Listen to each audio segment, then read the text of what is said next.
شروع کرتی ہوں اللہ تعالیٰ کے پاک نام سے جو بڑے مہربان اور نہایت رحم کرنے والے ہیں۔ ویلکم ٹو مائی چینل صدائے دل۔ السلام علیکم۔ قرآن کا کوئی لفظ بھی رحمتوں اور برکتوں سے خالی نہیں ہے۔ ہر لفظ پر نیکیوں کا سمندر موجود ہے۔ قرآن میں سے کچھ بھی پڑھیں ہمیں ثواب تو ملے ہی گا ہی۔ بعض آیات کی اہمیت اس لیے بھی زیادہ ہے کہ اس کے پڑھنے سے مشکلات ختم ہو جاتی ہیں۔ اب جیسے آیت کریمہ ہی کو لے لیجیے، چھوٹی سی پیاری سی آیت ہے مگر اس کے فائدوں کا شمار نہیں کیا جا سکتا۔ یہ غموں سے نجات دیتی ہے، مشکلوں سے چھٹکارا دیتی ہے۔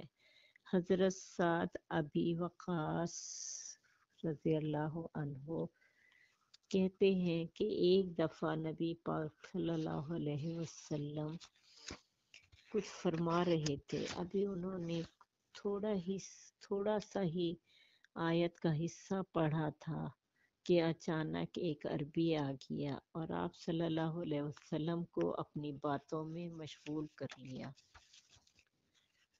بہت وقت گزر گیا، حضور صلی اللہ علیہ وسلم وہاں سے اٹھے اور مکان کی طرف تشریف لے چلے۔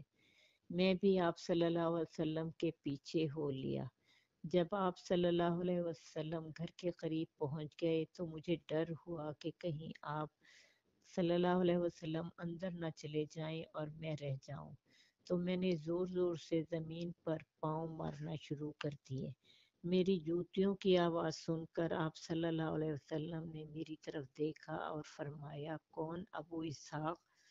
میں نے کہا، جی ہاں یا رسول اللہ صلی اللہ علیہ وسلم، میں ہی ہوں۔ آپ صلی اللہ علیہ وسلم نے فرمایا، کیا بات ہے؟ میں نے کہا، حضور صلی اللہ علیہ وسلم، آپ نے اول دعا کا ذکر کیا اور پھر وہ عربی آ گیا اور آپ صلی اللہ علیہ وسلم کو مشغول کر لیا۔ آپ صلی اللہ علیہ وسلم نے فرمایا، ہاں وہ دعا حضرت ذوالنون علیہ السلام کی ہے جو انہوں نے مچھلی کے پیٹ میں کی تھی، یعنی لا الہ الا انت سبحانک انی کنت من الظالمین۔ سنو، جو بھی مسلمان کسی معاملے میں جب کبھی اپنے رب سے یہ دعا کرے تو اللہ تعالیٰ ضرور اس کی دعا کو قبول فرماتا ہے۔ ابن ابی حاتم میں ہے کہ جو بھی حضرت یونس علیہ السلام کی اس دعا کے ساتھ دعا کرے گا اس کی دعا ضرور قبول کی جائے گی۔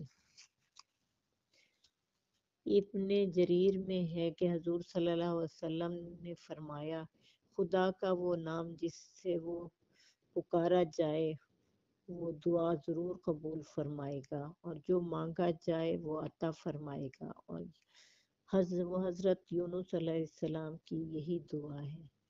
حضرت سعد بن ابی وقاص رضی اللہ عنہ فرماتے ہیں کہ میں نے کہا، یا رسول اللہ، وہ دعا حضرت یونس علیہ السلام کے ہی لیے خاص تھی یا تمام مسلمانوں کے لیے ہے؟ آپ صلی اللہ علیہ وسلم نے فرمایا کہ تو نے قرآن میں نہیں پڑھا کہ ہم نے اسے غم سے چھڑایا اور اسی طرح ہم مومنوں کو چھڑاتے ہیں، پس جو بھی اس دعا کو کرے اس سے اللہ کا قبولیت کا وعدہ ہو چکا ہے۔ ابن ابی حاتم میں ہے کہ کثیر بن سعید فرماتے ہیں کہ میں نے امام حسن بصری رحمۃ اللہ علیہ سے پوچھا کہ ابو سعید، وہ کون سا اسم ہے جو اس کے ساتھ اللہ تعالیٰ سے سوال کیا جائے تو اللہ تعالیٰ قبول فرما لے، اور جب اس کے ساتھ اس سے سوال کیا جائے تو اللہ تعالیٰ عطا فرما دے؟ آپ نے جواب دیا کہ کیا تم نے قرآن کریم میں خدا کا یہ فرمان نہیں پڑھا؟ آپ نے یہی دعائیں تلاوت فرمائیں اور فرمایا، یہی وہ خدا کا اسم ہے جو اس کے ساتھ دعا کی جائے تو اللہ تعالیٰ قبول فرماتا ہے، اور جب اس کے ساتھ اس سے مانگا جائے تو وہ عطا فرماتا ہے۔ سبحان اللہ۔ تفسیر ابن کثیر۔ ایک اور حدیث میں ہے کہ آپ صلی اللہ علیہ وسلم نے فرمایا کہ جس مسلمان نے اپنی بیماری کی حالت میں 40 مرتبہ آیت کریمہ پڑھ لی، اگر اس بیماری میں وفات پا گیا تو 40 شہیدوں کا اجر پائے گا، اور اگر تندرست ہو گیا تو اس کے تمام گناہ بخش دیے جائیں گے۔ سبحان اللہ، سبحان اللہ۔